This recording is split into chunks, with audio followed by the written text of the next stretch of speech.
It's one of the biggest lies of our generation, yet much of the truth remains to be told about the George Floyd incident and the aftermath. As corporate media try to remind you about the most racist police murder in American history, we remain committed to the facts. Putting the debaters, the debunkers, and a dismissed defamation lawsuit aside, we also remain committed to bringing the truth to light, because they're still lying. These are some of the stories you won't hear anywhere else. Intimate conversations with those who are actually part of it all, whose lives were derailed by those who were too stubborn or too afraid to admit the truth. Tou Thao, a former Minneapolis police officer and partner of Derek Chauvin, never restrained George Floyd. He actually called for an ambulance, code 3, to get help for Floyd as quickly as possible.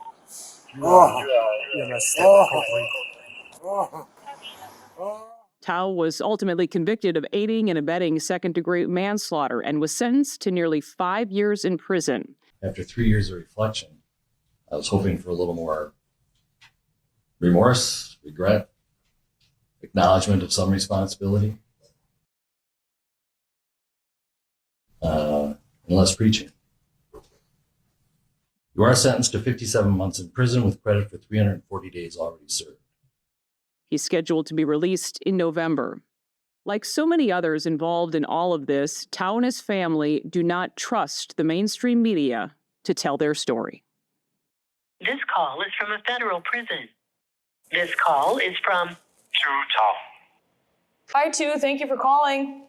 Appreciate you chatting with us. How you doing? I'm all right. I just take it one day at a time. So. You've been convicted of aiding and abetting murder. Some have called this the most infamous racial murder by police in the history of our country. Did race have anything to do with this, Tou? No, I'll put it this way. If it were my knees, back of Floyd's neck, or black officer King's knees, or black chief Arredondo's knees, but for Derek being born white, we'd all still be patrolling the city of Minneapolis. The former chief's statement to the FBI, one of his first reaction was to call community activists. Of course, allowed the city to burn and go on national TV, to throw us all under the bus, in which we get stabbed in the back, no pun intended, and in prison. While the chief, Arredondo, is retired and collect his pension. And of course, Katie Blackwell viciously gets promoted to second in command faster than I've ever seen MPD. I'd say, how's that for equality and perversion of justice? So I guess in some ways, race does kind of play a role in this.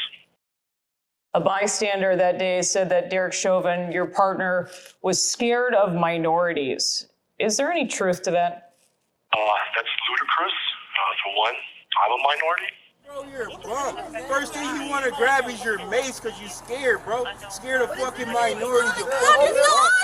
We talked a bit about this before. You explained how you and the other officers were obviously doing the MRT, the maximal restraint technique, and that Chief Arredondo and Katie Blackwell lied about that. Yeah, I mean, they lied the entire time, probably to cover themselves. By the way, that particular technique that was used is not authorized by the MPD. It is not something that officers are trained in on, and should not be used, period. Now that a judge has dismissed Blackwell's defamation lawsuit, do you think that more of the corruption and more of the truth will finally come to light? Yeah, I mean, unfortunately, we all have to suffer the injustice of it, but slowly it's coming out. Obviously, certain mainstream medias refuse to cover the truth and continue sticking with whatever narrative and move on. And I'm thankful that there's other legitimate media outlets that continues to cover this case. You know, I had the opportunity to talk to your wife a bit. She talked about your family, how you're obviously missing your kids. You've been away from them for years now. I just can't even imagine how difficult every day must be for you. Yes, I've missed birthdays, Christmas. I don't even know how tall they are anymore. Difficult to miss the parts of childhood. Never get it back. And you haven't wanted to have your kids visit you in prison. You don't want them to have that memory of you. No, it's I just don't want them having that image of childhood of putting them through that type of trauma. I thought it'd be better for them to not endure pain and suffering that we're going through currently. Some of the stuff that I see that my kids struggle through, my oldest daughter, she's very similar to her dad, very quiet, keeps stuff to herself. She's not vocal about her feelings. And however, she do express her feelings through writing and drawing. And, I would normally see it when I go through her schoolwork. And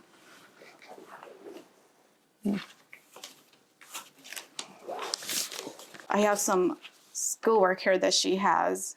And usually she doesn't talk about her dad to me as much, but I see it in her writings. And these were back in, I want to say kindergarten to first grade.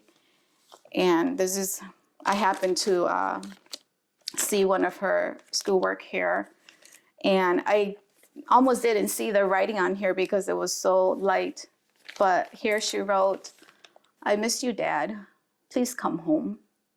And when I saw that, it broke my heart break. To see that my daughter's suffering because she missed her dad.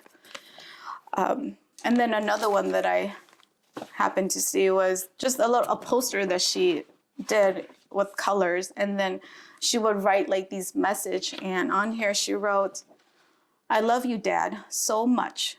You are kind. And when you were here, you helped me." Her dad was her hero. And he got taken away from her. How do you think that politicians in Minnesota, the media in Minnesota, handled all of this? I think they could have handled it a lot better. I feel like my husband was not given a fair trial. I feel like they were just using my husband's case for their own purpose gain. It was hard just watching the stuff that the media talks about my husband, all the lies that's not true about him. I feel very disgusted about it. And so usually I try not to look into it. But, sometimes I get so angry where I want to ask the question, like, why do they do this? Why would they ruin people's life? People who has kids, innocent kids, ruin their life over a lie. Do they ever sleep at night? Do they, does their conscience ever convict them? I mean, are they even people? We come from like refugees family.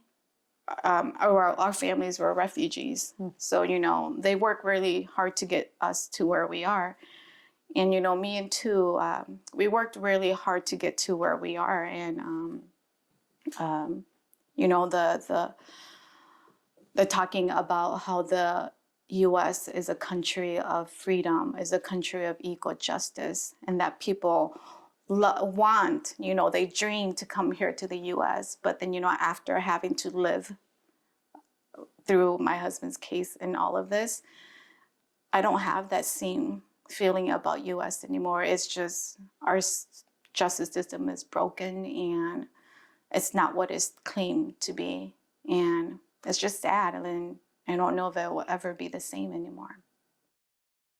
Here we are 5 years later. Is this what justice looks like? Absolutely not. This is what injustice looks like. A perversion of justice, where how our country has sunk this low just to get votes, push narratives, gain power. What would your message be to people who hear this, who have the power to do something about it, to right this wrong? Well, a lot of these corrupt characters need to be reminded that no one is above the law. There needs to be accountability in return of righteousness. Part of that is undoing the wrongs that have been committed, at least for the past 4 years.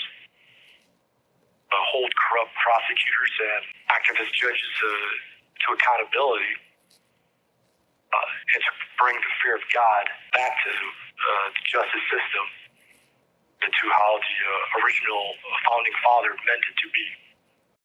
Do you have hope yet that will happen? I feel like our country is now going the right direction. A lot of this things that have been done the last 4 years starting to be undone and being returned back to some level of sanity. Obviously, there's still some more work. I trust in God that in His hand that He'll put the right people in the right places. Because God mandates us to do justice and to love righteousness. I trust that there are many of them in place that can do that. Anything that you want out there yet, too? I want to make sure I ask you. All I have. I look forward to coming home soon.